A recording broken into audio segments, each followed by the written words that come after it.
Hello, ladies and gentlemen, and thank you for joining us. My name is Kyle Corvus Crow, joined at the desk today by the one and only Jeff Zeta Schnurr, as we've got some lower bracket action coming your way, and it all starts with the University of Texas Longhorns versus the Johns Hopkins Blue Jays. Best of one matches. They're going to come fast and they're going to come furious. We've got 3 of them lined up for you tonight, and we're actually just going to be loading into the Rift in just a couple short seconds. So before we do that, let's talk about how we got here, right? University of Texas, they've had a little bit of a struggle, obviously dropped in the lower bracket, but the reason is, right, because they had to play a very strong team to get knocked down there, Ryerson, in the winners bracket, round of 32. So after Ryerson, they took down SJSU, they took down KSU, CSU, Manitoba, who we were actually really, really hot on. We thought that was going to be one of the teams to beat in this junior varsity competition, but Manitoba fell. So did Illinois Academy. That was another undefeated team who had taken down so many storied rosters,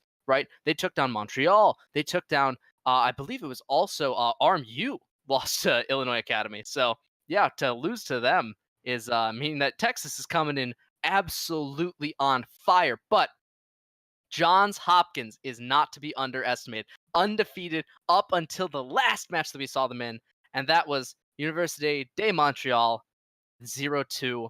Terrible, terrible time to lose, you'd think, except for one thing. They had already made it to round of 4, so they have such a few short matches left, best of ones only, to get all the way to the finals. And now we're going to go see what these two teams are like once they come to clash on the Rift. I mean, you got to think of the Texas Longhorns looking like a little bit of giant killers thus far. And what team has looked more giant all season than the Johns Hopkins Blue Jays? I mean, sure, we saw the 2-0 come out against Montreal, a team that's now in the finals, where they will compete in the first round against Robert Morris University. Then, just to break this down for everybody else, the loser of that game will play the winner of the entire loser's bracket, and then that series will be played as our grand final next between the winner of the entire loser's bracket and the top dog. Will go on from there. Yeah, it's going to be exciting to see. So we know RMU and Montreal, they're there. Now we're trying to see whether that's going to be Longhorns, Blue Jays, because the winner of this game goes on to face, I do believe that's going to be Waterloo coming up after that. So they're already waiting for that last spot. 3 teams in the running. We're going to get rid of one right about now. We do have the first game locked, loaded, and ready to go. This is going to be the Longhorns over on the red side. It'll be Johns Hopkins. We've seen a lot of them this season. The Blue Jays on the blue side. Blue Jays for a blue side. It doesn't get much more poetic than that, and this League of Legends doesn't get better. Remember, these are some of the top teams that we have ever seen in JV, and JV keeps getting better, right? Year after year after year. So many times we just see these teams get even stronger. But because we didn't have time to take you through the pick and ban, I will be breaking down a little bit of what makes these compositions so good. Of course, you look over, you say, okay, they've got Rek'Sai, right? 25th Soul, he's on himself. Got the Hecarim, a very strong top laner. And University of Texas, to counter that, generally would probably want to look for some kind of a disengaged composition. They have Sivir and Morgana, trying to make sure that they can't actually get Hecarim pounced on. The Sivir spell shield, obviously super critical in that. The Morgana, at least preventing them from getting feared and comboed with it as well. But even so, right? It's still a very difficult to execute composition, I think, from University of Texas because of the inclusion of the Kindred. Kindred is a jungler, generally lends itself to being much more execution heavy. You know, it's not a guaranteed win. You can't just, walk in, get yourself a couple knockups, get some early damage. You have to play it very, very well. And so the basic pathing will be incredibly crucial. But 25th Soul, he's going to get a little bit of that cheese damage just as the Scion walks up towards that top side. Happy to slap it on down early, too. I mean, he is the Hecarim, this Conqueror Hecarim, so strong right now. And if Scion cannot be hitting his Qs in that lane, that's going to be a really rough one for him. So, I mentioned this Kindred earlier. Talk about how Evoxen's going to play him, because I feel like he's got to play him aggressively. Got to be up in the face of some of these lanes on the side of Johns Hopkins. The good news... He's definitely top, but he's found out by Night's Dawn, This is both junglers saying, okay, one of them reads that the Kindred started top and then pursues, and the Kindred not as fast of a clear as she once had, especially when you have to take the rocks in that clear, right? It does take quite a bit of time. So when the Rek'Sai goes buff to Scuttle, you're not going to really beat her out. And we see that there. So buff to scuttle the buff, probably back to the other scuttle most likely, means that there's going to be a ton of map control already down for Night's Dawn. And JHU, unless they get ganked here, it could be a little bit dangerous though. Ooh, they're trying to get in. Already burned the flash of James. Flash the charm. Perfect timing. This should get him. And the Voxen's going to take up first blood assist. Going right on over to Lice. That's a really, really critical kill. You need to have your Kindred rolling early. She gets a kill. Stack, not so much, but that doesn't always matter, right? The kill is still incredibly important. 4 stacks, obviously the target for the Kindred in the early game, but a kill before 3 minutes, never a bad sign. So now it's on to Night's Dawn. How is he going to make up the difference that's already been thrown down? University of Texas, aggressing really early, of course, means that there's going to be some jungle differential in terms of the farm. Because now okay, the Kindred was there, the early recall and the Rek'Sai means that he's going to go, actually not an early recall, the full clear almost. He went, instead of the Gromp, down to Wolves, then to his Chickens, then down towards that Rocks. And after the Rocks, I think realistically, he's probably going to have to back. Just because the way that these lanes are set up, the Sivir's so far back in the lane, Ahri might have to actually step up a little bit. That could be potential for some kind of a combo. But that's really the only place. And if you don't land the kill, you're giving up the back timing in which you could be stronger than your opponent. Definitely something to keep in mind. The opportunity cost of the gank, should it not go the right way. I mean, we have Night's Dawn here onto the Rek'Sai. Probably one of the strongest meta junglers right now. Rek'Sai in such a good position thanks to Conqueror here. Night's Dawn, the execution, well, we know he can play an aggressive jungle style, so the full clear, he's back now. I'm expecting to see him want to get in onto some ganks. We know that there's a flashless Ahri, pre-level 6, prime real estate if you can bait the push, but meanwhile, actually the top side, Crusher Cake, James has roamed up here, 25th Soul, knows he's got him, and he actually just wants to time this out to a 1v1 as long as he can. He's going to try to get it down. Can he get the kill on the 25th Soul? That's the return! 25th Soul! Oh. I think he's going to survive this one! Oh, man. That was inches from death, but Crusher Cake, almost incredibly well played. He tried very, very hard to actually not get CC'd. Good timing on the flash to dodge out James. And realistically, the only thing they gave up was a bit of a CS advantage in the mid lane. That's super, super critical, though, to get the kill onto the Heck Room, because he was having a really bad time. He's getting pushed in, he's getting CC'd, eating a lot of damage, maybe too much, in fact, to get an advantage up in the early sides of this top lane. If he's not strong, the Rek'Sai is not going to have jungle control, so they're really trying to force towards his top side to make sure that they're able to do what they want in the jungle. Buying time for that Rek'Sai. Night's Dawn so important right now.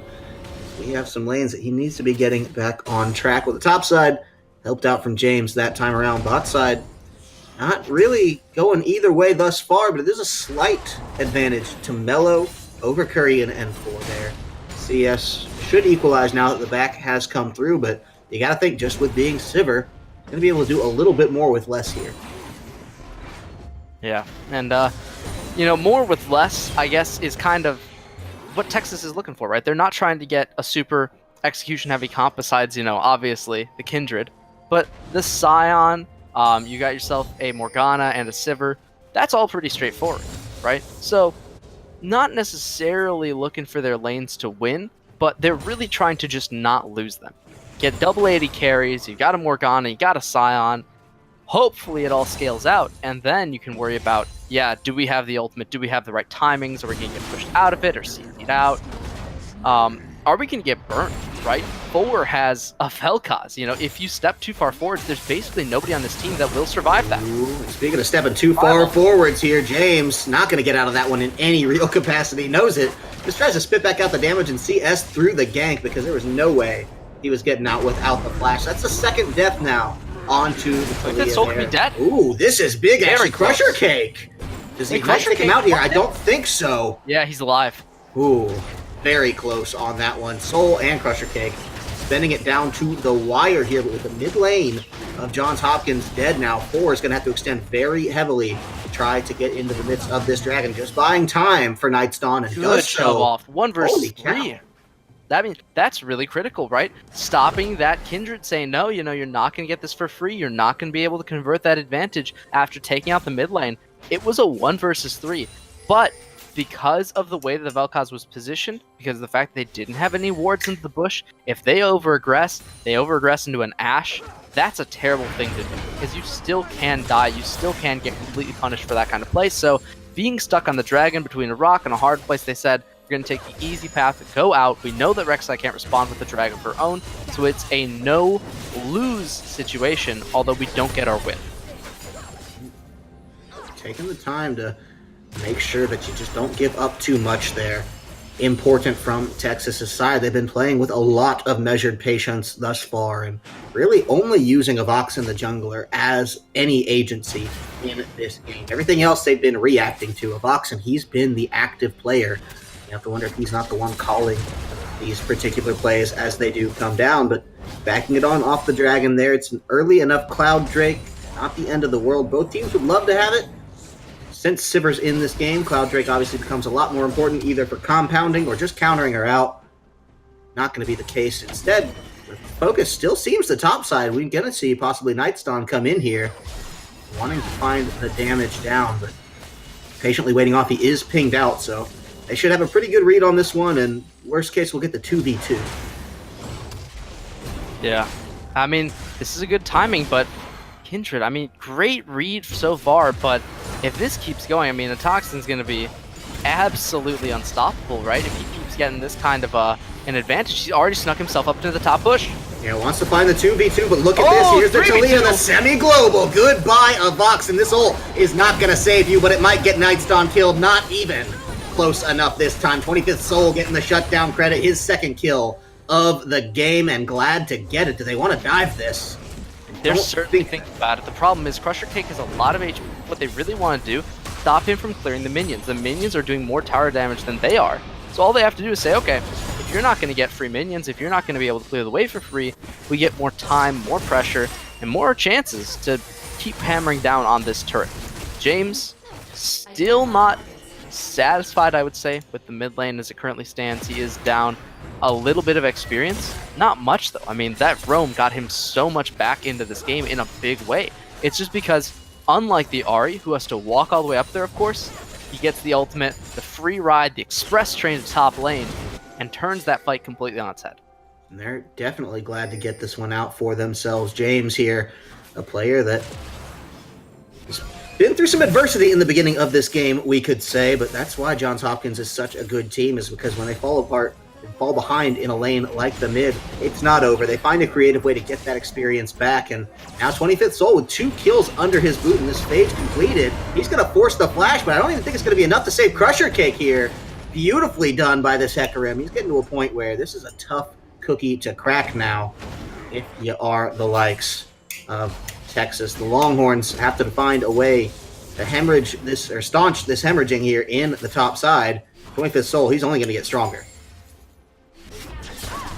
Yeah, and as 25th Soul gets stronger, remember, they do have chances in which they can actually just completely win every fight. Because when 25th Soul is strong, that means they have strong engage. And because there's a lack of, I would say, disengage, hard disengage from the side of Texas, it's going to make it a little bit difficult, right? We talked about it before the game. They only really have Sivir Morgana in order to walk away from the fight. You can talk about maybe using the Sign ultimates or the Ahri ultimates defensively, but even that's a little bit risky. So with the Hecarim being strong, it means that there's a strong JHU frontline, and with their globals being strong, it means that he is free to engage where he sees fit. The global pressure that Johns Hopkins can bring to this map cannot be overstated, right?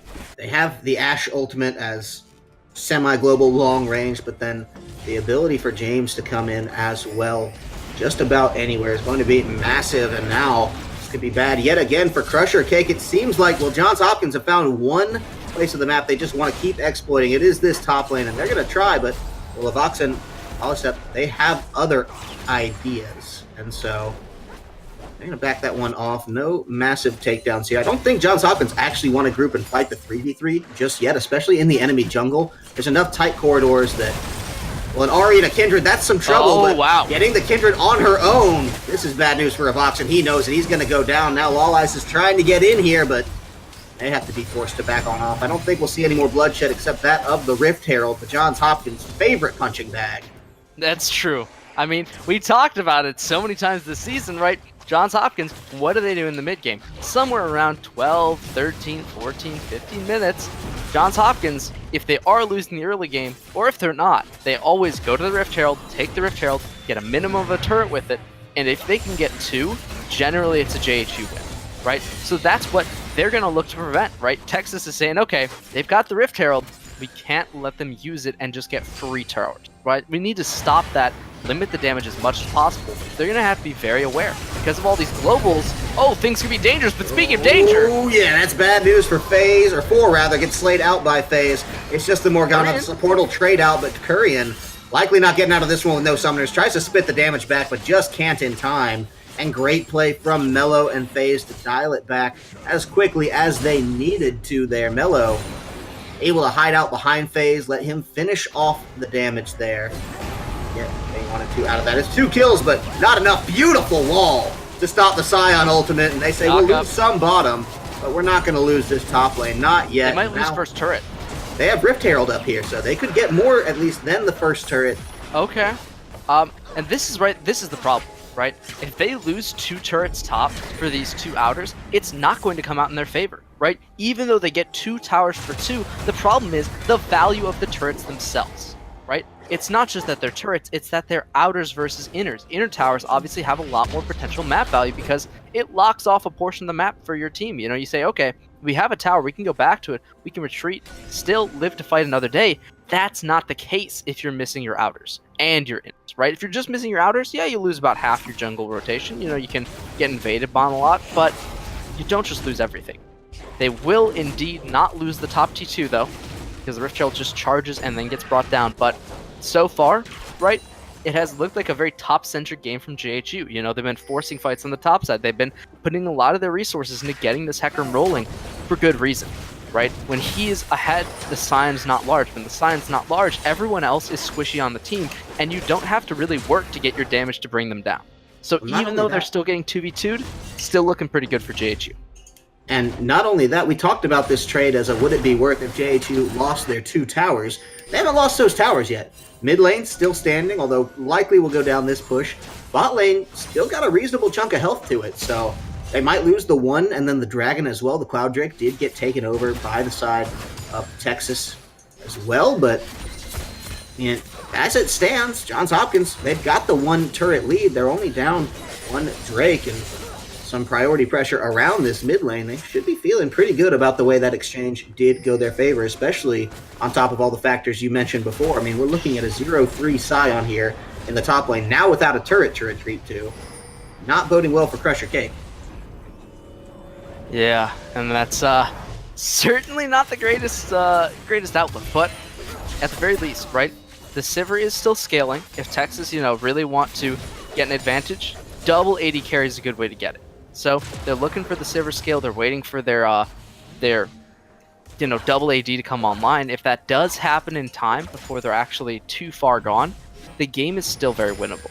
But until that point, they are a bit lacking on this early mid-game damage. Morgana trying to prove me wrong there, but with the arrow landing onto 1 and the teleport coming in, this could be dangerous. Ooh, on the hunt, mostly wasted here as well. 25th Soul should be able to catch up, and FaZe doesn't have the Tormented Chains down in time to catch him. So Kurian going to get that kill up for himself. That's another one now. Looking like a Voxen going to be in some real trouble. 25th Soul going for the double kill. Oh, out of there! And pushes him right on out, says, you leave this circle now. And Lawless in some real trouble. Charms up the wrong one, perhaps, because Nightstone wants to finish it. But no, will get out in one piece. What started with a great amount of harass damage onto the head of 4 is turned now disastrous for the University of Texas. University of Texas, I mean, they're getting mid-game punished. This was a really good rotation by JHU. They said, okay, as soon as we see them overextend, we've got the ward in the back bush, throw that teleport down. And because it's a teleport, because it's a Hecarim, they have all the chase that they need to keep pursuing, to keep getting that damage. Hecarim can easily 1v1 anybody on this team, and as we saw there, 1v2 the enemy AD carry squad. The Sivir goes down, there's no chance for the Kindred to respond, and now Crusher King might even be in trouble himself. If he can get popped back with the Blast Plant, now things get dicey because here comes the Tulia. He has his flash, right? He's going to want to use that at some point, but now knows that there's just no chance We'll actually flash back towards Oh, Lol Ice, actually, and okay. makes me eat my words. I'll go ahead and grab a fork for that one. I said no chance. He says no, there's always a way. Improves it with an Iron Will, getting back now towards the Ari. Did work in his favor there. Tower will just barely survive, and now Nightstone in onto the head of some more. Wants to get phase, and he's down just like that. But meanwhile, the mid lane, this could be bad for James. It's going to be his third death coming up, but he will get one back. No! Yes, does. Finally picks it up here, and the action doesn't stop in the bottom lane. Curry and getting in on the Mellow as more comes down there. It's 11 kills now to 5. The gold lead tipping in the favor now well for JHU. They do lose a tower off of all this, but they're still up 1 in the grand scheme, and well, the bloodshed's just not going to stop, is it? They want to get onto Lol Ice. The full ult should mean he will get out of that one, and finally, these players will get to take a breath. Yeah, that's okay. You know, they're getting something, but not something that they want, right? That's a 1 for 2, not in their favor still. I mean, kills do matter, right? Kills are very important, but you want to get them at least an even trade to stall the game out. If you're losing kills, you're still losing gold advantage, and by that regard, pressure as well. The Kindred has just come back onto the map, but it won't be in time to actually contest this drag at all, right? Second drag of the game will go over to the side. Oh, or not. They're just backing. Wow. Okay. Very surprising play by JHU to see that the drag is up. Baron not even close to being up. You know that you have time to take it, but they just don't go for it. Very confusing. That was the right macro play, but the wrong choice. Wrong decision at the end of it all, sure. Maybe Nightstone smelled out something that he wasn't too comfortable with at the end of the day there. Regardless, let's dial it on back. So not too worried. I can solo this. Y'all just create a little chaos elsewhere on the map. Well, they don't even need to. UT Austin, they decide, hey, okay, chaos, we'll bring it to you. This tower going on down. So top lane tower traded out for a dragon. We've seen this one before. I don't think Cyan can get the stall up on this dragon, although he may try to. No, he was found out before too long. And Rek'Sai right over the wall. Easy peasy. The rest now, the Longhorns, all grouping here ready in this mid lane. Nowhere to really follow up on that. The tower now not going to be an option on the table. No dragon to retreat to. Means that they'll just try to find a comfort in a lane swap. Yeah, this is a lane swap that I think has been a long time coming, especially when you're trying to get farm onto the Sivir, right? You just want her to be as uninterrupted as possible. In the bottom lane, you know, you still have a turret up, right? That's not going to be as shoved in. It's not going to be as safe because you can get dove through these outers, and like this, we're going to see them try to get this outer, but they don't know that Crusher Cake has been waiting for Night's Dawn. I don't know if he's going to be able to follow this one up without the root landing. Does connect, though, and now into tower range. Night's Dawn has to be careful if he decides to re-engage. This can only take a couple shots, and doesn't even get to this time. That's the shutdown coming through well and honestly onto his head. Crusher Cake holding back now. Something gets finally picked up on the board now. Curry and Flash and does flash. not connect. Yeah, he's okay here. James should be able to get him out in one piece. This means now the two members of University of Texas can just hammer down this mid lane 25th Soul. He's trying to defend it. He's not the healthiest. Texas coming back up in a big way here, bringing a lot of priority to themselves on the map off of one mistaken position now. This should be a good chunk of this tower. I do believe they will get pushed off, though. Yeah, and that's I mean, it's a pretty good answer from UT, right? They sent two members in the top side, finally chasing out the Hecarim. He has to ult away instead of in. And in the bottom lane, right, they do indeed catch the Rek'Sai. You know, standing too far into the jungle, not having enough warding, not knowing, you know, where the members of University of Texas are, actually did cost him his life. So Night's Dawn gives over a little bit of extra gold. The gold lead still within striking distance, and because UT have taken more towers, in fact, every outer on the map, they are still down gold, but they're not down in map macro control. And so that's a pretty good advantage. At the very least, they can still rotate through their jungle, rotate through the enemy jungle, and not be too pressured about it. Kills just making up a big difference now in the pocket of JHU. You gotta think Texas, they'd love to get some of these kills for themselves, and they've been finding one or two, but usually not without comment or answer. Maybe here's one back onto 25th Soul, but even so, he'd be happy to give it up for the tower. Actually, the Weaver's Wall is going to split this one right on up. Now Crusher Cake Gonna try to get in, do the damage. Avoxen is pushed back. 25th Soul still alive. Wall is down. They can retreat, but Vel'Koz and Rek'Sai, they're on the flank. Can they get there in time? Nightstone and Thor want to continue this pressure up. 25th Soul has to be careful the way he does it, though. This could be big. If his own health bar does go down, he's not going to find Avoxen, but they'll pick up the part. Anyway, Rek'Sai's all over this one, and now FaZe is going to go down here. It's a double kill already for James. More to come if Law Eyes can't be careful, but James has gone down. The evisceration rate not there. And Nightstone, can you finish this one, or will the charm be the death of him? No! Is going to be able to get in, but the Simmer is here. He stopwatches with just no health left. And beautifully done. Mello does take down Nightstone, and things tipping back yet again in favor of Texas here. They go very far down in this fight. They do lose the turret, but they find 3. Yeah, and that's 3 for 3. University of Texas still able somehow to turn that fight back. The overchase from Nightstone does cost him in the end, and because James was so far in that fight, he gets brought down by the Ahri, right? They were trying to kill him out, but there's so much dodging, right? You can't actually lock down the Ahri without using hard CC, and the hard CC on the team is limited to, Ash Arrow, knockup by Vel'Koz, or maybe knockup by Talia. None of that lands, none of the Ahri goes down, and they are able to indeed kite it out with their 2 main carries. The Ahri is still alive, the Sivir had just respawned, remade her way to the fight, but still pretty okay, University of Texas is well on their way to the scale.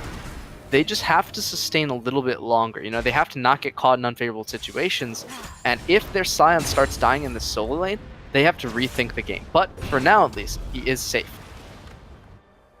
Gold coming closer to something that resembles even this time around. Still tipping in the advantage now of Johns Hopkins. It's where they tend to play, but usually we're used to seeing a Johns Hopkins with, 10 to 15k gold leads at 24 minutes. This is their prime closing the game out time, right? So to hold it here and hold it this steady is reminiscent of what a Montreal team was able to do to turn it back on the heads of Johns Hopkins here. We'll see if now Texas can follow through the same way here, or if Johns Hopkins are going to get back up to their old tricks before too long, because in no way are they behind. Every lane is outperforming its counterpart, every role, with maybe exception to the jungle, but you also have to think that Nightstone and Avoxen doing 2 very different things on the map right now, and perhaps both turning their eyes towards this dragon. Nightstone's going to have the priority on it, and I don't see this one going back the way of Texas anytime soon. Yeah. They want to engage, actually. If they land disengage, it could be a big hit. Ooh, large charm comes through the Vel'Koz. He's not going to be able to do enough to save James. Actually, does get picked up there by Law Eyes. He's going to be chased right off as well. Thor in some real trouble.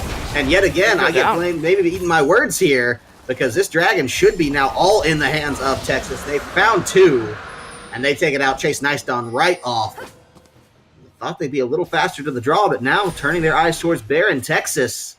These guys, I think they're just going to get the wards down. I think they're maybe thinking better of it this time. They don't have the exact vision we want, don't have the health bars. We'll back it off. Hide around the red buff, but that said, still large pickup to grab 2 unanswered kills and a dragon. The unanswered kills, I think, are one of the biggest pickups, because it's not, the dragon is an ocean. It's not like going to tip the game, heavily in their favor. Not like it really matters all that much, but the way they get those kills, right? They send their Ahri in and just pick up a free kill on that. They, get a good collapse with the Scion and good CC. It means they get a second. So that's just kind of seeming like a very consistent way that Texas is earning these kills. If they can keep doing that, obviously they're going to be able to stall this game out longer. But if they do stall out longer, they are going to have to contend with the fact that this will happen again and again and again, right? JHU are not content to sit by. They're not content to let you just, farm it out. And like that play there, where JHU almost get the better of the kills, they almost get the right side of it. Eventually, they are going to try and, do the same thing again and probably get something in their favor. So keeping the majority of the fights, as wins is going to be a very difficult task. Don't expect everyone to go that way over and over, but JHU, maybe they're feeling the pressure of this one a little bit. Maybe the heat is rising. They know now Baron, such a big ticket item here, something that if it were to go their way would be a huge boon in ending out this game. But You know, Texas, they're not going to let that one just slip by and happen. They've got the split push coming reasonably online with Crusher Cake now. He has the defensive items. This is the Baron being started up in its entirety, and Blast Cone taken away by 25th Soul. This thing is getting shredded. That Mountain Drake doing a lot to help it out, but is this just a bait, you have to wonder? They did get the teleport. Maybe that's what they were going for at the end of the day here, and now can reset fairly comfortably, having a large advantage from 25th Soul. Yeah, the 25th Soul, as he can continue to push, he will be able to set up the wave so that there has to be an answer, right? But choosing to not do that at this point means that both of the side waves are in fact shoving in the favor of University of Texas. Eventually, JHU has to do something about those, right? Otherwise they just crash onto turrets and things don't look so good. But as it stands right now, no big changes, no big chases, no big decisions being made by either team, even in turrets. Only difference is now in that kill and CS gold. Very slight differentials in most of these lanes. Mid lane, top lane, the only two CS leads, but Night's Dawn, again, playing with this fire, right? So many times he's been caught out and has actually been brought down. You know, that's not what you want to see, but this time, trades his, burrow for the Sivir ultimate. That's a pretty good trade, to say the least. He's a man living life on the edge, but sometimes it does go your way this time. So, Night's Dawn. Now they're setting up a pick. Ooh, they want to find it in the bush. Yeah, this could be big. They're trying to get through. Mellow in some real trouble, but the raid not there in time. 25th Soul can't chase him off, but Night's Dawn can finish it. He's sticky like glue, and Avoxen now in some real trouble. I tell you, you take out the AD in the jungle by there, and there's almost no two better roles to get in tandem. Means this should be an easy lockdown for the Blue Jays. First Baron of the game. It is dropping very low. The only person who can probably steal it is Morgana, blocked by the Vel'Koz and secured by the Rek'Sai. Night's Dawn picks it up, and Johns Hopkins are starting to get their initial bit of success. A little bit of a pause there, apparently, middle of that. So, shake it off. now they're unpaused. We have a chance. We have a chance to watch, This is Johns Hopkins not actually missing out on much, They threw a little bit there. They weren't, taking fights very well. They weren't, taking the objectives right. They were getting picked in the enemy jungle. Instead, now they're setting things on their own terms again, right? University of Texas, what they have to do is say, okay, we walked into something. We walked into a little bit of a stacked roster sitting in the bush waiting for us. All we have to do, though, is not do that. Don't overcommit. Don't walk places where we don't have vision. Don't make some stupid plays. And then we'll have our Sivir. Sivir's almost on 3 items. We'll have our Kindred. Kindred's almost on 4 items. Those are going to be some very strong champions very soon. They just have to not overcommit before it gets to that point. They have some great disposal tools at their disposal for the wave clear as well. I mean, you take a look at this team coming out from UT Austin. You can do a lot to just keep these waves managed with an Ahri, a Sivir, and a Morgana. Not to mention additional help from the other two, but a pick, that's even better if you can find it. And James suffering his 6th death of this game. That is massive. Every bit as much as Avoxen has there. These two are the majority of deaths for the total of their squads. I mean, they're just dying left, right, and center. That's another one picked up for James. Not ideal, especially now considering that that does limit your split pushing Baron options. Yeah, and the split pushing options, are basically limited to send the Sivir to a side wave or send the Kindred, and you really don't want to do without either in this fight. So as soon as Johns Hopkins see the Sivir, they're going to know that they have the ability to take this fight, but they don't really want to risk it, I guess. Baron running thin means that they're going to take their time, and the longer they take, again, the more time that they're affording the University of Texas. Just giving them free scale, giving them more gold in their coffers. You have to be careful when playing. 25th Soul, gotta get out of there. He does. Yeah, he's okay, not too worried about it. The Hecarim has a little speed buff to get on out should he need, but happy not to have to pop it this time. Baron, just a little bit more time left on it means that they're going to want to sweep up and get this tower, but this is the fight. On the hunt is Pop. They know they found him, but not going to be able to hook up with the Sion ultimate just yet. Ahri already at half HP, but 4 a lot lower than that as Avoxen gets the kill. Night's Dawn, he's in the middle of everyone, but he will resurrect him. Meanwhile, Kurian is going big on the backline. He's on his right. This one wants to find the fight. Avoxen gets in that 25th Soul. They're trying to get Crusher Cake down. They finally do. But now this could be bad news for James. Will he find yet another death? No, barely living by the skin of his teeth. And the Korean kite is still flying high, baby. Means that they're going to be able to get this mid lane tower. I don't think Melo can do a damn thing to stop it. This should be Johns Hopkins backing, but they still come out very big in this fight. Yeah, the advantage fight is super, super critical to win. If you give up anything, you got to give up your frontliners, and that's exactly what they do. They give up their Hecarim. Unfortunately, for the side of University of Texas, same plan, right?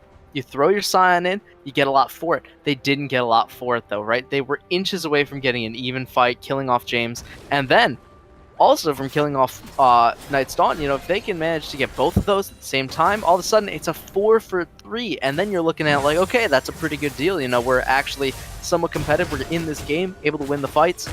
Then we can target them forwards instead of having to deal with these fights reactively, because right now they're not able to actually take these fights. If they do, at best, you know, they're going even, and that's really not where you want to be if you're trying to win this game, for either side, actually. So Johns Hopkins probably going to continue to force this out. We'll see if the defense from the University of Texas stacks up. You would have to start stacking fairly quickly here. You think most of that is on the back of Crusher Cake. He's all of his team's beef, and well, the defensive items, they've been holding out for a little while, but just not enough, and especially really only once there's been a good pickup. He's getting into a situation where he's not facing all of the damage at once from Johns Hopkins. We saw Korean at a point where he's easily able to kite this one out should it come to it. So you got to think now, setting up with the Hecarim here on this bot side, just keeping these lanes primed out all over the likes of Texas. They're content to just clear this one back. It almost seems like Johns Hopkins, they're playing for either a big flank, which may just be coming. Actually, now Crusher King forced to flash on out of that one. The ult as well, maybe going to come down. That's a charm, though, on to 25th Soul. He's got to be careful, but Crusher King, he's down, and so is all the tank line. They know they can get in, and now Lawley's in some real trouble. The flash not going to save you. The Conqueror Hecker, and he's just too much with 2 solo lanes now down. This one screams Johns Hopkins getting an inhibitor off this. Yeah, and the inhibitor could just be the start of it all. Remember, no Baron buff. These minions will die incredibly fast, but the wall is cutting off so many of the members that they are going to lose the first turret. The inhibitor following shortly thereafter. The Kindred, almost an additional bonus on the side, but they will let her live for now. Good dodge, keeps her safe from that one knockup, from the one vector that puts Talia through. But with the inhibitor down, now Johns Hopkins is free to split into the side lanes, get additional inhibitors, additional pressure, and as this Baron comes up, super minions are going to be one of the many things that the side of Texas has to consider when challenging. That's what Johns Hopkins do and does so well. I mean, really forcing Texas into a corner, making all these tough decisions, and then punishing them for every slight misstep therein. So now with the Baron up, Super Minion's going to be taking a little bit of time as well. That bot lane pressure is building for the likes of Johns Hopkins. Someone will have to police that at some point if they want their tower to maintain any semblance of health. But the Death Brush, I actually don't hate it here. It's a decent enough tactic if they can get it to work. I think it's just going to be blown right by, though. Johns Hopkins will force them into a full-on fight if they want it. They're going to tease right off the Baron now. That's the ult coming in right into the middle of them. Does find the Rek'Sai. Actually, that's going to be a big shutdown, but is answered back. Sivir dead for it there. Crusher Cake trying to stay alive, and this one absolutely will not, but neither will 25th Soul. At least, yeah, the resurrection is down. No, right in the middle of them. Crusher Cake, he's going to force this one off, and James came very close, but it's still just Night's Dawn thus far. Weaver's Wall is going to get him in close, and now FaZe in some trouble on the back end. Of Oxen in trouble on the front end. FaZe, or goodbye. That's the ace. And that's going to be the game. I mean, take a look at this. Right, Johns Hopkins, they have time. They've got pressure. They've got everything. The base is going to fall in this push. They absolutely should be able to have it here. They want the other inhibitor. They decide, no, we don't even need that. A super minion, that's enough to get us through this one. Sivir, still 10 seconds, and there's just no way to get out of that one with your life this time around. Johns Hopkins going to move on, continuing through the losers bracket. Texas, they were the giant killers, but Johns Hopkins was just too much of a mammoth this time around. Yeah, there is one Goliath you can't take down. That's the boys from Johns Hopkins. They indeed did find themselves a pretty good win there. I mean, it wasn't guaranteed. It wasn't, set in stone by any metric, right? They had to fight for that one, but a win is a win is a win. They still end the game, the classic 10K gold up, 11 kills extra and 4 towers. I mean, Johns Hopkins, they put it all together at the end there. And even though the Baron fight to start didn't go their way, even though they did end up losing Night's Dawn before anybody else when Crusher Cake did come into the fight, didn't matter. At the end of the day, they were able to just pick it up and clean off the efforts of 25th Soul and Kurian, those two especially in the last fight, making it all lock down and happen. Big plays to come up to get the game. Now they will go on to fight yet another best of one, this time against Waterloo, a terrifying foe in their own right. And coming right up, we're going to see what they can do to change that. Don't go anywhere. League of Legends, back at you in just a short minute.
I can't see you, but I can feel you all the time in my head.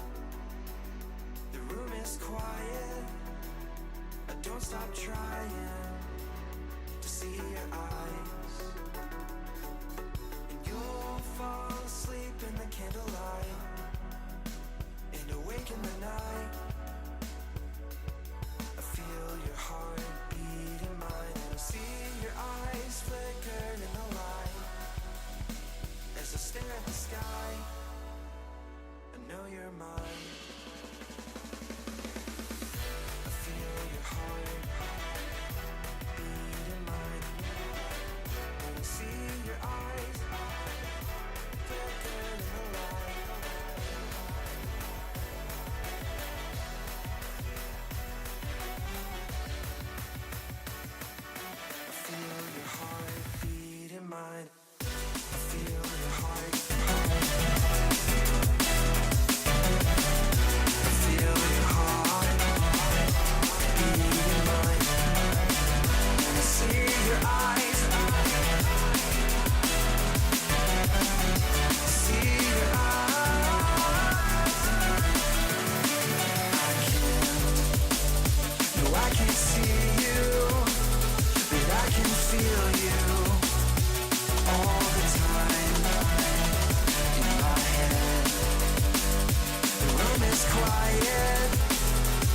Stop trying to see your eyes.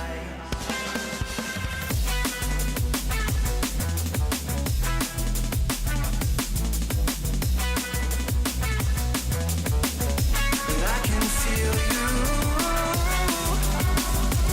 all the time. To see your eyes, you'll fall asleep in the candlelight.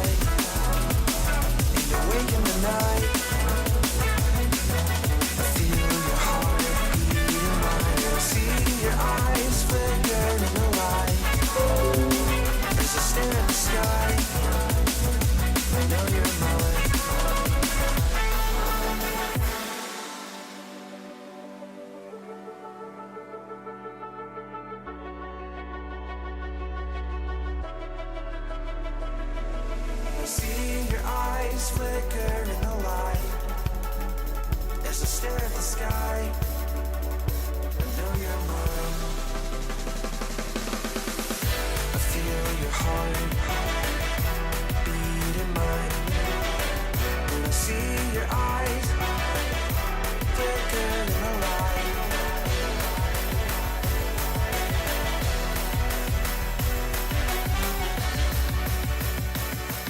I feel your heart beat in mine. I feel your heart.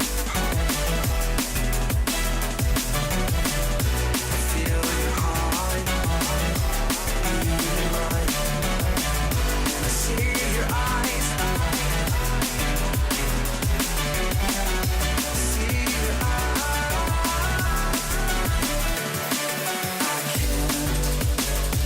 I can't see you, but I can feel. Welcome back, ladies and gentlemen. Thank you for sticking with us through the break. As Johns Hopkins, well, we just saw them take down UT Austin, but now, well, no rest for the wicked. They're up against University of Waterloo themselves, just winning a match over Stony Brook, now to come in and fight for the last remaining spot at the LAN in Atlantic City, coming through here. Yeah, and Atlantic City is on the line. This is a best of one, of course.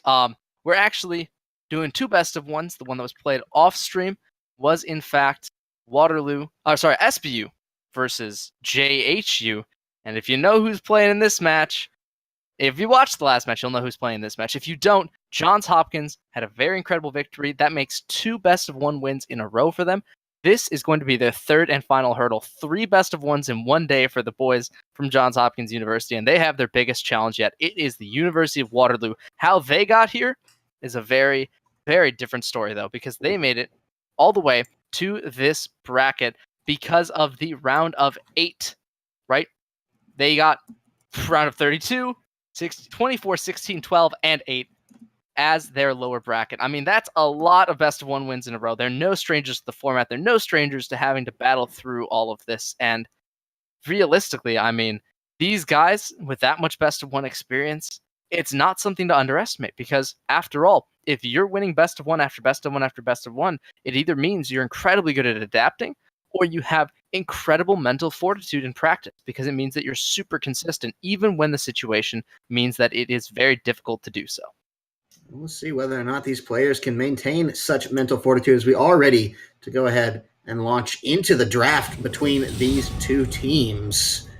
Waterloo, JHU, both wanting a spot at that LAN, both going to be coming in to challenge. Before we get too far into this, I will remind everyone that they'll be going up against the loser of Robert Morris and Université de Montréal for the first round of the losers bracket finals, I should say, in Atlantic City. So we know the teams they will be facing, but right now they got to get through each other, and that's going to come down to the bans. We've already got some ones ripping out.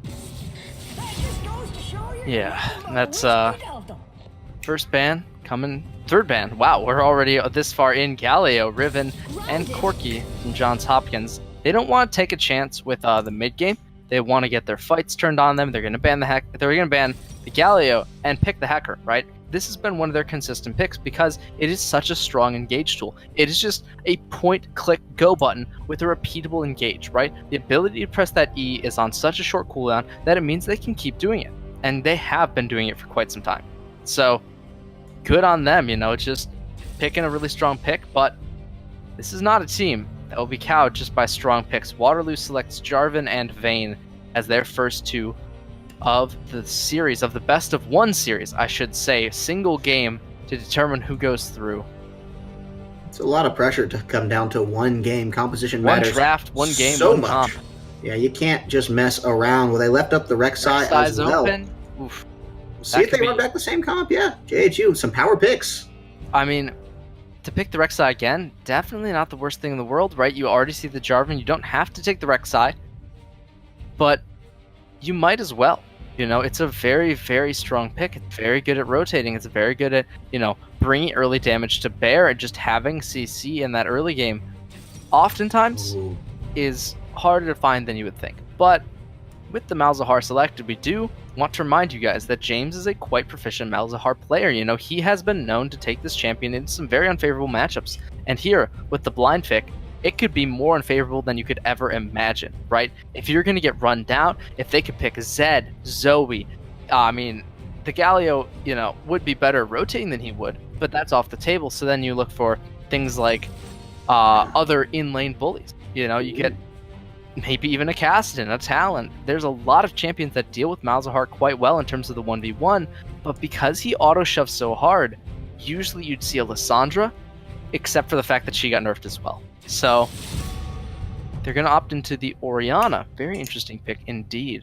Not the worst mid laner, has quite good cooldowns. It's pretty okay at wave clear. It can take down the Malzahar minions in rapid succession. And realistically, I think that the Nautilus is a bigger threat. Because even though the Malzahar is, James is very proficient on it, how do you kill Nautilus in the bottom lane? The answer is you don't, right? He just runs over your support. So if Morgana gets banned here by Johns Hopkins, I don't really see very many ways in which this Nautilus can actually be stopped in the bottom lane. Well, with that, we will see the Camille ban coming on out on the side of good old Waterloo here, wanting to take that one off the table, make sure they don't run into it. Unlikely that they would see it this time around based on just what we know of Night's Dawn. But either way, now the Morgana ban, well, you called it, all the way down now. Special K not going to be able to run that one here in the bottom lane. Won't get the chance, and bot lane, you imagine that support focus might come through a little bit more now for the side of Johns Hopkins. Not be surprised to see a second support ban coming in here as well. They could go for top jungle, assuming the Jarvan might be some kind of weird flex option, but I think it's just safer. Really pinch the support pool, and they're going to agree, banning out the Lulu this time around. Yeah, the Lulu ban, it can... Oh, they did ban the Morgana. Okay. They are hard focusing on counters to the Nautilus, right? Counters to the direct engage composition that they picked up.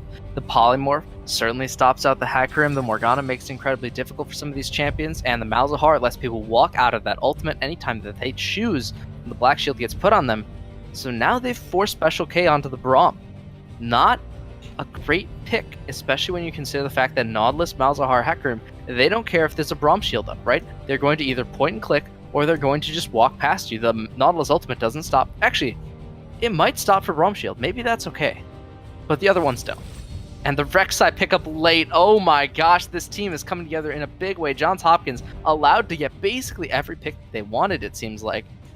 Just that the means AD. Waterloo, right? The Orianna Jarvan combo, it's good. The Vayne Braum, that's good as well, right? Oh. They have some pretty good lanes here, but they need more than pretty good. Johns Hopkins is not a pretty good team. They're a fantastic team. You need a fantastic composition to take on Xayah not bot lane. Braum Vayne might be enough, it might not, but with the scaling pick of the Kayle in the top lane, if they lock this in, they will have an incredible amount of damage. But again, we've seen this before, where teams pick a scaling composition into Hecarim and Rek'Sai and just get completely run over for it. Kayle, certainly the new, perhaps, flavor of the month for scaling champions. I mean, that's a hot name when everyone talks about scaling. I've heard this champion referred to as Exodia. It just gets strong enough at level 16, you put all parts together, and then it's unstoppable, right? Well, we'll see if that's the case. Juan Carlos Fist, somebody we know, a very talented top laner, but we've just seen 25th Soul put on a clinic all season long. And even when he struggled a little bit in the beginning of last game, did get it absolutely launched the second he got a gank and did not slow down from there. Night's Dawn, no stranger to that as well. So expecting big things out of this Johns Hopkins roster here. It would need to go late for the likes of Waterloo here. That's what they want. That's what they're going to try to make happen. And you do have some decent disengage tools if you are going to try to stall things out. But against a team like Johns Hopkins, there's so many places they find advantages for themselves on the map. It's going to be tough. Yeah, and it's a real problem, right? Because if Johns Hopkins are allowed to get all of that mid-game control, we talked about this before, they are going to continue to just do what they do best, which is take the mid-game, get a lead, and just roll it forwards. They continue to push leads, they continue to push objectives, and they really have no fear about it. The obvious qualms, the so-called elephant in the room, is what happens when the Kayle hits 16. What happens when the Vayne and the Kayle both reach the same point, and you say, this is a dangerous situation. They've got crazy amounts of damage. We don't have a very tanky team, and they've got the damage to put us in our place. They're aiming to not let that happen, of course, but it's all down to this early game. We're going to see how that one does execute. Yeah, the tanky factor is questionable. Rek'Sai is so damage-focused these days that, well, almost all of that burden is going to be on the shoulders of Nautilus. Rek'Sai, Hecarim, they'll get to a point where they're not as squishy as maybe some of the other champions here, but they're not going to get to full tank status either. Well, looking on the other side, J4 and Braum, sort of in a parallel step there. Nautilus should actually be able to out-tank both of these guys, but not combined. So, looking at that now, it's going to be a damage-focused game. It's going to be one where I'm expecting to see a lot of proactivity coming out from these lanes, and if lanes aren't working right, well, then it's going to fall on the shoulders of the junglers. Nightstone, somebody we've already seen, had to look at for his performance. Whether or not he can keep up that pace, big question mark for me in this game. Number 2 now for Johns Hopkins. Yeah, it is a big question mark, right? It's where are the advantages, in the lanes, right? So Orianna, you can pressure in with that lane, for sure, right? Some people have been experimenting with more aggressive Kayle builds, things that allow you to actually basically force the lane a bit more, force the issue. The pros have been going for more AP burst, trying to actually take the lane back into the Kayle's hands, and it's worked out okay. But that is the only real chance for them to take care of top lane. Bottom lane is about not really in their favor. They need the Braum, of course, but they also need the Jarvan. They need some kind of extra little bit of damage to put them over the edge, because until the Vayne gets a couple of items, it's not super easy for them to just win. They get good trades, that's for sure, but beyond the trading, not super easy. Well, we know James playing this lane safe. Dark, though, wants to find it. If he can get a flash out early, which he does. A lot of advantage now to Clout Chaser as the lane does build up. We saw this last time. James burning a flash early, and then enemy jungler coming right back at him to a little bit in their favor. Well, see if this continues to be the case this time around. Him probably draw some attention from Nightstone. Try to get that advantage back in the lane before too long. Does have his pick of the litter on ganks here. Pre-level 6 Braum. Easy enough lane to gank there, especially with Vayne only having one kind of mid-tier mobility skill. The Kayle as well, something that is not great early. You want to abuse it. It does come down to the question of whether or not 25th Soul thinks they'll even need Nightstone for that part. We could just see a farm-heavy Rek'Sai coming into the parts of the mid-game. I mean, the Rek'Sai, I think, isn't super concerned about making early plays, except for the fact that if you don't, get 25th Soul ahead, right, he's not going to be just free farming, right? The Kayle has a bit of a range advantage. Unlike most of these other lanes that we've seen the Hecarim into, this one is one where he's a bit on the back foot. So once he gets 6, or just before he gets 6, expect to see a little bit of pilgrimage made top lane, and then once the Rek'Sai comes and applies pressure, then we should see how the lane shakes out. If it doesn't displace the Kayle, doesn't finish off the advantage, obviously Dark will still be able to take this to the laners. Well, he's making the return this time around, just showing his face, keeping James sharp on his toes there, so happy to do it. In fact, drops the flag right in front of him, just to say, I don't care if you know where I'm rotating to next, none of you can stop me just yet. Nightstone, well, he's got other plans. He wants to stop Juan Carlos' fist here, but he's a little late to it. Does connect to Prey Seeker just to say hello, but the ward sniffing him out in its entirety.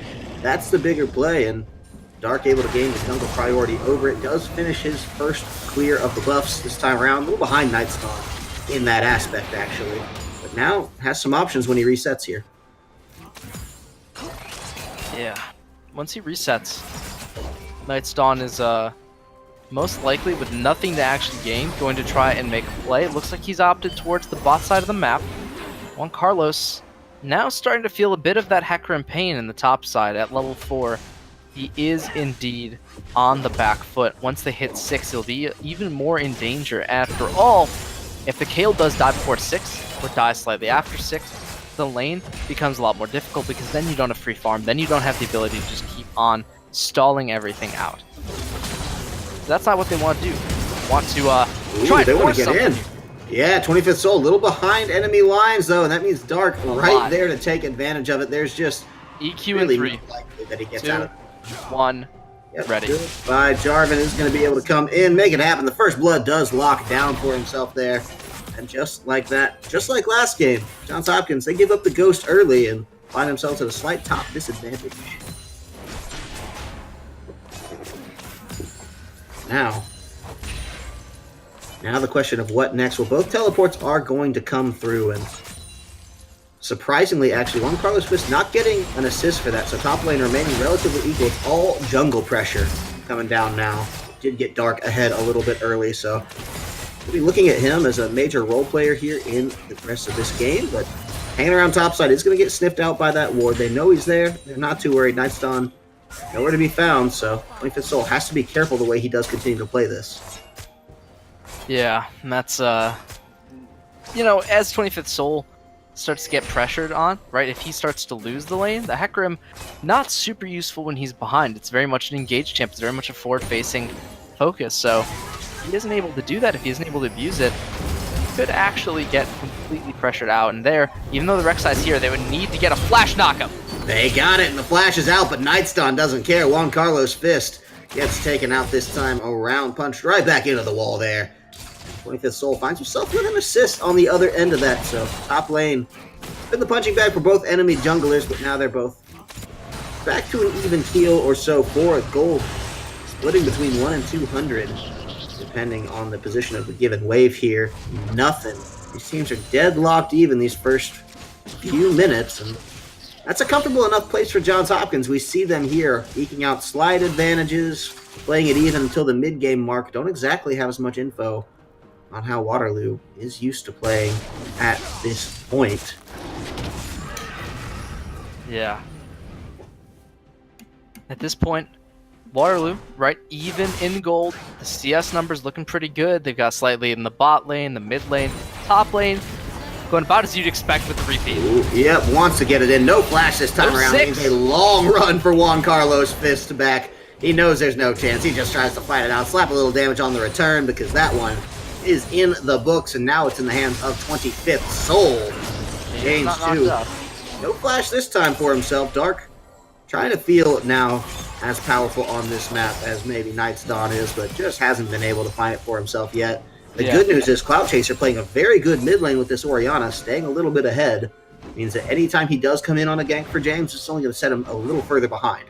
Yeah, and the other thing is, because the Orianna always is having the push advantage here, you know, consistently clearing the Malzahar minions, it means that they actually have the ability to just walk in the jungle. There's already an Ori here, even though the Rek'Sai is getting so much damage, though. Ooh, nice shockwave to turn it back, though. Dark gets a kill credit. Kurian is here, and Cloud Chaser maybe behind enemy lines. The rest of the team is here, though. No Nautilus to come up means Kurian bit off a little bit more than he could chew.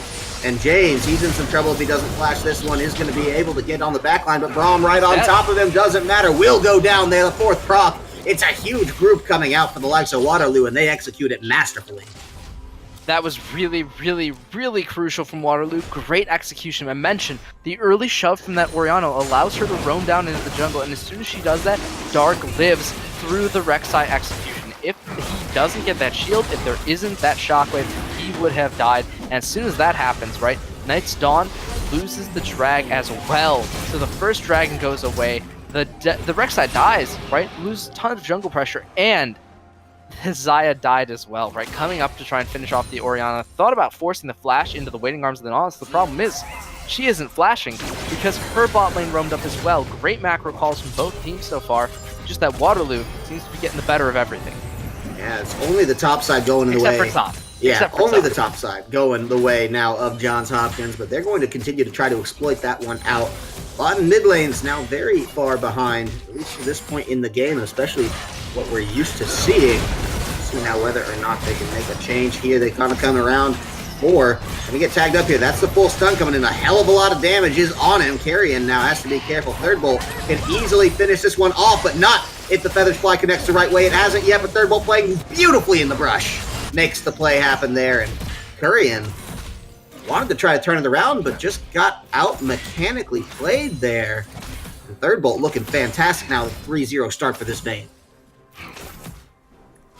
Yeah, that's a pretty good start. If you're talking about anything that's going to be going the way of Waterloo, you need the Vayne to be ahead, and that's exactly what happens right there. Third Bolt getting a bunch of his third bolts in, right? Silver Bolt procs, as the name implies, going his way, and that means that the gold lead will finally swing back into the favor of Waterloo. No turrets having fallen down, only plates taken. Top lane 3, mid lane 2, but that's it across the map. Not much gold from these towers so far, so it all still remains in the CS and in the kill advantages, and that Vayne is going to be incredibly ahead of the Xayah right now. So we'll have to see if Rek'Sai decides to put any attention here, because JHU is not a team known for playing around the bottom side of the map at all. And that means it could be Kurian and 4 are just left to their own devices, left to deal with this Vayne in the attempts and the hopes that the top side of the map will be strong enough that it won't matter. That's the thing, too, is with this Vayne being far enough ahead, it opens up a different outlet of pressure here for the likes of Waterloo, because they know already, yes, there's a considerable amount of resource going in to keeping Juan Carlos Fist down here on this Kayle. With the Vayne, an option as well, that does just give a little bandwidth, make Johns Hopkins have to think twice some of the opportunity cost of where they're putting these shutting down resources here. If you let the Kayle get a little bit of breathing room by trying to turn things onto this Vayne, well, that cannot go your way every time. This Rift Herald as well, a lot of priority now, actually, if the likes of Waterloo are wanting to try to take it. I don't think that's going to be the case. Instead, they'll clear the vision here. You can tell Johns Hopkins, well, they seem to be a little indecisive about what they want to do here next. What they want to do? Pretty big question, actually. It's right. Do you actually, try to force towards more neutral objectives? Or do you just keep pressuring to this top? I mean, pressuring the Kayle out, I think would be my ideal. But that's just because of the fact that Vayne's already kind of ahead. As long as they don't do anything drastic, Vayne won't get more ahead, but they could catch Special K here. Ooh, yeah, it does turn back around. Crystal Finger coming on down. Nightstone. Ooh, he gets out of that one, actually, with the flash and the burrow. That's 2 big ultimates for his flash. I'm fairly certain he'll be happy to have that, actually. His engage tool's down, but so were 2 massive ones now for the likes of the University of Waterloo here. And there's still plenty more engage to be found on this Johns Hopkins side, should they want to find it. They have the Nautilus. And, of course, 25th Soul on the Hecarim as well, but not going to be the case yet. 25th Soul wants to hit up this tower. Turret plates, still a thing in that top side. Probably will get the last one ticked off here. Now with Nightstone and James in the area. You said they like to play around the top half of the map. That's exactly what they're doing right now. Right? They always force towards the top side. They say, okay, we've got a really strong top laner. We're just going to keep pressuring, We're going to use the fact that we have better top synergy, but here comes a great gank into the jungle, a knock-up, a lockdown, and more in the bot lane. Ooh, they want to get it. Kayle is here. Both teleports have come through. 25th Soul, though, finishing him off. Third Bolt. Not going to be a factor in this fight, and that's all the damage now of the side of Waterloo taking down Juan Carlos Fist. Well, he's in onto Kurian, but Kurian should have that. Would have had it if it weren't for the triple kill coming down. 25th Soul said, I am the basket, and these are my eggs. Pile them on in, pal. You don't get anything. I get it all, and we'll take this tower, too, while I'm at it. Plating won't be taking down more than a couple, 2 to 3 of those, and as soon as that happens, right, they're going to take the rest of it, because there will be no extra plates, no extra HP, armor whatsoever. It will just be a pure turret, pure HP, and it will fall down. That means that the first turret of the game is going to go to the side of Johns Hopkins after a massive flank in the bottom lane, which will put them solidly in the lead in this best-of-1 series. But hold that thought, the Jarvan, the Orianna are flanking for the Wombo combo. Oh man, well hang on, here they come in for it. It's going to be flashed right out of the Cataclysm with the flag and drag, finds Kurian to get more. They want to get in on a Cloud Chaser. He's the real target, leaving Kurian to die, but a nice shockwave does mean Cloud Chaser will have some time to buy here, baby. 4 going to be likely to take down here if 25th Soul doesn't go first. I think they're both going down at the same time. It's a double kill coming down. Maybe a triple. Stacking on top is Third Bolt, 3rd kill of the fight. 6 kills. 1. And now an Infernal Drake to stack on top of that. Infernal Dragon for the Vayne, Ocean Dragon, the Vayne on 6 kills. I mean, what more could you ask for at this point? It's all going their way. It's all fantastically done so far. And Waterloo, right, they have cracked the code. It's as soon as we take a loss, fight back. We pressure, we get that advantage back again, and they've done it, right? They're going for it again. We see them keep fighting for these objectives. This time, it does work out. It keeps the gold lead quite close, and if this turret goes down, probably won't because of the minion wave having a very high lack of HP. They'll have to wait for the second one, and once the second one comes, it's going to be a bit in danger because there's a Rek'Sai and there's a Jarvan on the case. Ooh, yeah, bad news for this Rek'Sai. Actually does get a void, the Braum pop there, so we'll be okay. Dud burrow over the wall to get out of the Dragon Pit as well. You need to touch on the Rek'Sai because while that tower was falling in the bottom lane before JHU got punished for their overstay, we did see them take down that Rift Herald there. That is in the pocket of Nightstone, I do believe. Yep. They'll be able to turn that one back on its head at a certain point. So the macro game still in the favor of Johns Hopkins, but the mechanics, the fights, and now obviously the Vayne as well, all things tipping the scales just a little bit now towards the side of Waterloo. They have the options. We saw the last fight, they were able to single out Vayne, and even with the Kayle ultimate, get Third Bolt killed fairly early. If they can continue to replicate that from Johns Hopkins, they'll be in fantastic shape, but They've got Rift Herald. We've seen this JHU before. here it comes. They're all going to stack on up. Rift Herald will take turret aggro, and they actually want something else here. They're going to go to the help of 25th Soul. Yeah, if they can get in onto this one. Nicely turned back around, forces the flash from Third Bolt. He will be able to kite this one, especially with the help of Braum. Now, Special K, the one they want. Third Bolt coming very low, but not enough. And Nightstone, can you finish this one? No, he's going to get double killed out. Third Bolt is insane. They just turned on a Cloud Chaser, but he can use that nice shockwave. Doesn't matter. James does get the kill, but Furion going to take him down by Dark there. That's a big one to trade back. And Juan Carlos, he's walked this entire way, but I think he may have to walk out of this one. Third Bolt, he's played on the back foot impossibly well for the entirety of this fight, but how long can you dare fate, especially against the Malzahar? I think you have to back it off here. There.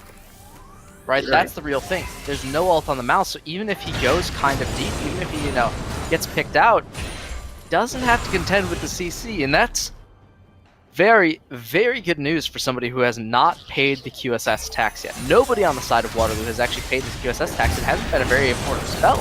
It just seems like for anybody, right? It hasn't really brought anybody down. It hasn't really been a factor. It's just been, oh, well, it's nice to have, and it gets some damage in the fight, but it's not like that's the reason Third Bolt is dying. In fact, if he was getting ulted, it would be the reason he was dying. No QSS, no way to stop it. He would go down. But the Malzahar is never in position, it seems, to be able to capitalize on this Vayne. Vayne, couple quick plays just to the edge of things. I mean, Third Bolt, 8 kills now out of his team's 12.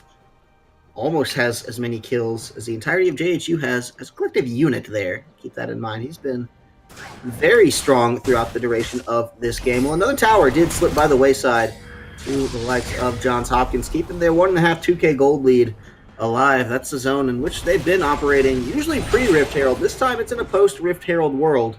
Breaking that open, speeding it up along. Going to be tougher for them here, perhaps. Let's see if they can manage it or not, because we talked about the scaling composition. We know, okay, we've effectively shut down the Kayle well enough, but Orianna's still a threat, and Vayne, well, that's, number one on FBI's top 10 most wanted list right now for Johns Hopkins, eh? Public enemy number one, need to get her out of this one. But it's been tough. It's not going to be an easy order now, especially you have the Orianna for protection, you have the Braum, and potentially the Kayle ultimate. This is a classic old school CLG protect the Vayne comp. It's not great protection though, right? That's the real problem, is even if you have the ultimate from the Kayle is such a short duration of invulnerability that Third Bolt isn't really going to be safe. What he needs is the QSS or the Mercurial, something that'll allow him to not take the Malzahar ult, because realistically, the Hecarim's the reason he's been dying so far. As soon as that stops working, as we saw it basically just stop working in that last fight, 25th Soul not able to just 100-0 him, that's when the Malzahar has to come in. That's when James has to actually make a play, the flash ultimate. If he flash ults Vayne, doesn't get CC, doesn't get stopped, she will die to the remaining damage.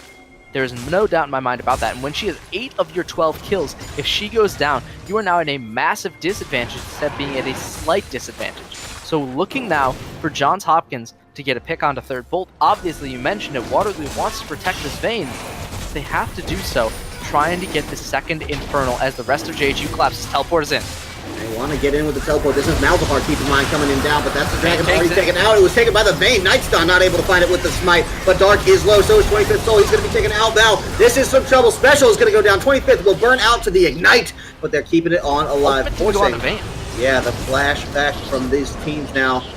Can they get in? Can they take more out of this one? It's a big pickup by JHU, despite they lost the Dragon, taking 2 and losing 1. They're happy enough to do it. 3, I'm sorry. Taking 3 as they did get Dark as well. They're going to have a lot of priority around this Baron. Still Vayne is the problem. Vayne is the danger here. That's all the damage coming out from Waterloo. I don't think she's going to be able to eke out a steal here, but if they let their health bars get low enough, she could certainly get a nice quadra kill on the table. Teleport coming through though, 25th Soul. This should be what holds them off. We'll see if it does happen. He's already speed demoning on out of this one. Baron, very low HP, should go to Johns Hopkins here. Can Dark get the steal? The answer is no. Blue team, Johns Hopkins, the Blue Jays, they will take this one, and Night's Dawn does it all with the smite that failed on the Dragon. This is, it's pretty strong, but at the same time, you look at this, right? Johns Hopkins not getting what they wanted out of that. They got the Baron, but they lose a turret. 50-50 until you actually make the Baron buff worth something. You know, you need to take this, turn it into an objective that you're actually, you know, gaining from. And unfortunately for them, right, they are still having to contend with this incredibly strong Vayne, and he now has a stopwatch to boot, right? But there's a key part. You cannot stopwatch while you are Malzahar ulted. So if the Malz ult comes down, more CC lands, she still dies. And that's a really big consideration for third bolt. You know, QSS, maybe you're thinking it's a better investment at this point because it's really the only tool that can actually kill you. If that doesn't land, as we saw in the last fight, you are going to get out even if your team takes a heavy loss for it. Johns Hopkins, they're a creative team. They know that if Vayne's strong, it doesn't matter if you kill the rest of the team while Vayne's not there. What they did this last time, so they're trying to do again, but Third Bolt wisely sticking like glue to the rest of his composition at this point. They have to weather this Baron Storm, and the wave clear options are there to do it. Orianna, primarily, the biggest tag up here. That's fine. You revert to the split push. It's what you're going to do. 25th Soul, he's already off to it. The bad news for JHU, they do not have the teleports. So if ever there were a time to stall out, use your wave clear, get some farm back in your pocket for Waterloo. It's now, but we'll see if the siege from Johns Hopkins is just too great. I think the siege isn't going to be insane, but it is going to be consistent because of the fact that they do have the canopy, right? At the very least, they will have some form of damage still hitting the turret, and as we see there, that means at some point it will go down. 23 minutes in, Johns Hopkins are now starting to siege on towards this inhibitor turret, the first of the 3 that Waterloo still has remaining. Big pickup if they can break open the base, get an inhibitor tower on the docket for themselves there, keep one inhibitor on the back foot. They can do so much with that, as we have seen. They play pressure so well as a team, and now keeping that alive here in this bottom lane. They're all just going to rotate happily to do it as well. Except for the Malzahar, he's going to be able to bring up the rear on to this one. Now 25th Soul, you got to be careful. Don't stick around too far for the tower because that could be the Cataclysm coming on down, forcing the ult defensively there. A little bit of a misplay on the likes of Johns Hopkins. It's an ult. It's a punish.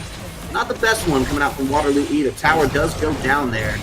You finally pick that one up, and now this could be Ames in some real trouble. Going to get turned back on. The flash goes to nowhere, and the stun up means he's in the grave. Kill number 9 coming out for Third Bolt, but this time he stopwatched himself out. JHU, they're trying to get in on him, but he flashes out of that one. Beautifully done. Still goes down. Doesn't matter. Zaya's there, and they're going to be able to pick it up even further here. Cloud Chaser, he needs to get out of that one now. It does so. Dark, though. Dark is going to get this one. He's actually going to be able to kill out Kurian and finish that one. Means the ace does come down. And surprisingly enough, the fight started not going their way. Or did go their way, sorry. Flopped back in the middle and ended up back in down the corner for the likes of Waterloo there. Crazy enough, they do manage to pull that one out even after losing Third Bolt. The side of Johns Hopkins just went too hard, too far for it. Now they're facing the consequences of that action. certainly an overextension. Waterloo are more than happy to oblige taking advantage of that. They have gone for the aggressive Kale build. This is one of the 2 or 3 that's been floated around as an alternative to just going, purely for that late game. Of course, you already have the Vayne. So for the mid game, you have something in the tank. But it's not the only thing that they have available. With Night's Dawn throwing the ward over the wall, he will be ready for when they start up this Cloud Drake. But will he want to contest? That is the real question. Vayne is back, Orianna's not there. The Dragon will be started now. And they're looking now for Waterloo to make a response. They're on the Cloud Drake. Waterloo, they don't need to fight this. They don't need the Cloud Drake. If they don't feel comfortable, just let it go. And that's exactly what they'll do, backing off, not wanting to risk a Dragon for their inhibitor. Wise enough. They do have 2 inhibitors, only the tower defending them now, and in mid lane, the tower quite low. Not something they can rely on with this Nautilus HP bar, with the likes of the Malzahar Voidlings. I mean, there are options just to come up and take this tower right away, should they leave it undefended for any meaningful period of time. But now, they want to get in onto Night's Dawn. He's going to come. The burrow is interrupted. That's going to be a huge pickup. He's actually going to have to use the ultimate just to stay alive, and Third Bolt killing the jungler now of Johns Hopkins. Makes for a big play here. They do need to send someone back because look at this Hecarim. He's in the bottom lane. He's already chewing through this. Orianna's gone back from him, but the fight's breaking out elsewhere. For's just trying to buy time and get out. The ultimate coming down onto Third Bolt. Not going to buy enough time. James is there as well. Can't do much to turn this one back on its head. We'll try. And the suppress comes down onto Dark, but it's just not enough to take him down. The space magic might just do it though. 25th Soul did pick up the inhibitor turret in time, but the inhibitor itself, not likely. Sakurian left in a defense point now where he's got to wait for 25th Soul to get back as well. More than just this one tower may come down. But no, Waterloo, they're going to say, we're not going to make our own mistake that we just punished. Yeah. Not overstay. We're doing a great job staying in this game. And that tower is a big part of it. Yeah, and that's it's certainly good to see measured responses from Waterloo, right? They're up kills now. They're up 2 Infernals in terms of the Dragon count. They're down gold. 2,000 gold in 27 minutes. Not a huge worry. What is a huge worry if they lose this Baron? Down at 10k HP now. Teleports have come in, and they have to know something is up. They have to be able to see some kind of response around here, but with no smite to bring to bear, this would be a miracle steal if it could happen, and it's just not going to. Secured now by Night's Dawn, and JH have a Baron after a great read on the macro rotation. Massive pickup there to just find the hole in the side of Waterloo's composition. They plan, at least their rotation, and turn that one back up on its head. They walk away with the Dragon, they walk away with the Baron, and now they walk away with a staggering advantage if they can execute on it. Still, have to be afraid to fight. Third Bolt is not just strong, he is Herculean at this point. The towers, the open inhibitors. Johns Hopkins, they've got all the room in the world, and Third Bolt's just one man. And this David turn against the Goliath here. The large machine that is the Johns Hopkins wave control. It's a tall order.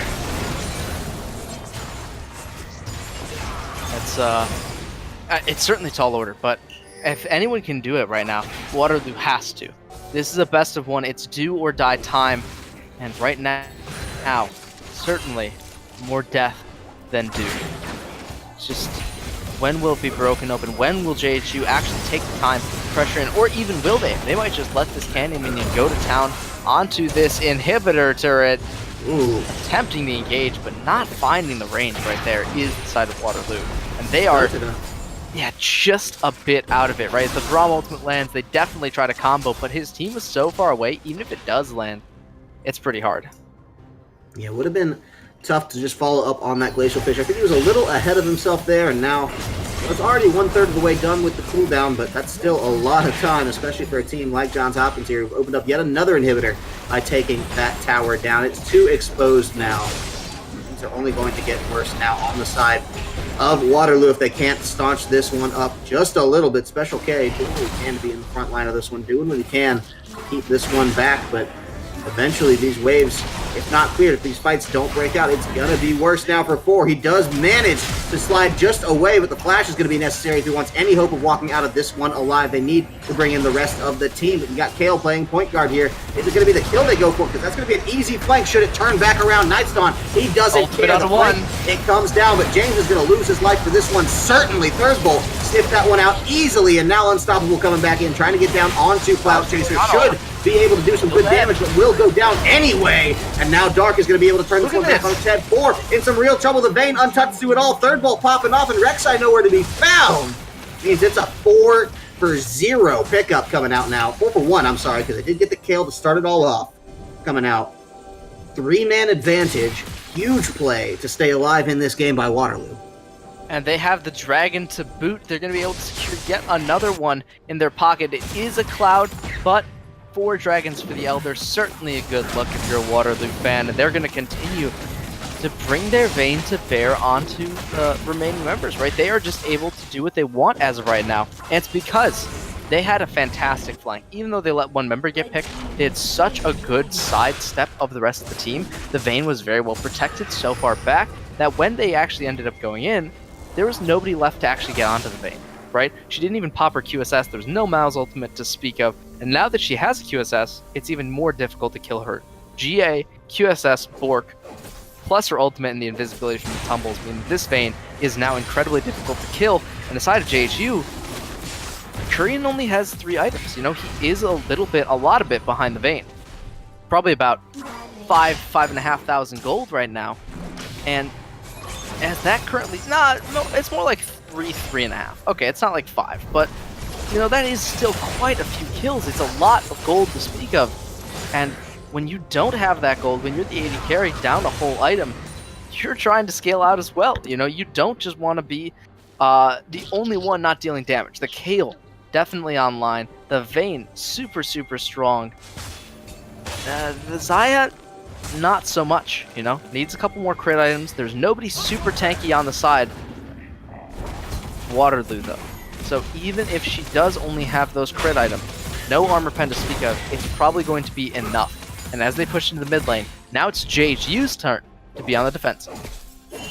Something we don't see a ton of from JHU, even when they're not outright winning a game, it's rare that they're losing one, right? And this time, same case, right? Not outright winning it at this point. They're ahead in gold, they're ahead in towers, well behind in kills and dragons, and the pressure, the flow of the game, certainly in favor of Waterloo after that last fight. But can you turn it back? Because right now the flank is coming down. 4 is going to feel the brunt of this one. They're just going to be able to take him out before anything starts in earnest, and that's a huge ult turned onto Dark very early, but not enough. This could be massive. The shockwave does finish off James. 25th Soul now on the run for his life. The Resurrect is going to come down. Third bolt untouched. This could be it. This could be JHU losing. Massive. They don't have minions on the side right now. That's true. For Waterloo. That's the only thing slowing them down. The only thing stopping them from an inhibitor at this point, because those death timers are north of 30 seconds. That's not stopping them from the inhibitor. Brahm's tanky enough. Maybe. You see, this isn't exactly going well. Yeah, they need a little bit more. Dark as well with the HP bar. Now they can turn this one back, and I don't think there's anything Rek'Sai can do individually. Nightstone wants to try it. Not to stop the inhibitor. It will go down. That will be the first inhibitor of the game. This time, taken by a little bit of an unexpected, squad from the start of this. JHU, not the ones finding it. It's Waterloo. And with the Baron coming up, they're going to rotate straight over to it. No contest available unless the Rek'Sai has a miraculous steal. If he does, though, Night's Dawn is able to steal this.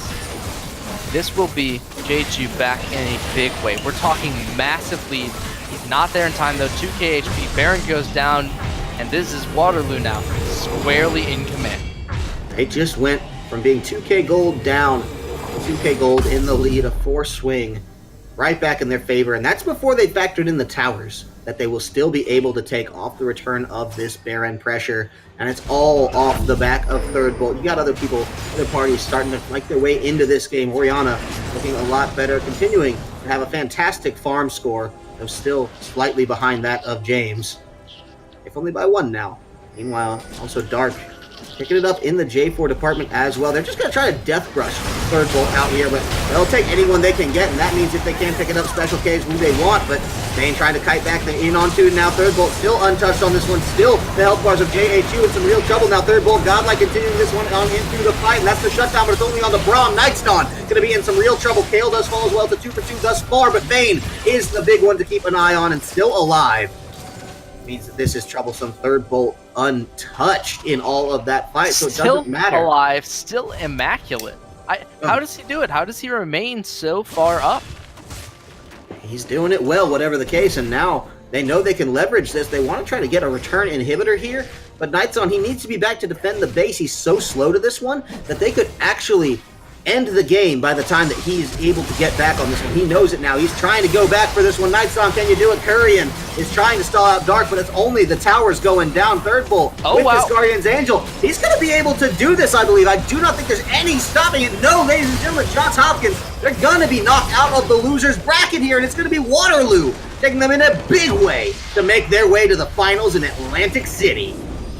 What a way. What a game to end on. What a game for Johns Hopkins to go out on. I mean, if Waterloo were ever going to find themselves in a losing position, right, this would have to have been the game, right? Johns Hopkins, such a strong team, so good at getting advantages in the early mid-game. And again, we see that here, right? They take an early mid-game advantage, and then they just try to roll with it. Unfortunately, it didn't roll far enough. They didn't shut down the Vayne. They didn't get any of those advantages to go far enough into this. And when it came time to actually kill the Vayne, to bring the damage, they didn't have it. He was too far ahead, was not able to be killed, and their team just completely suffered for it.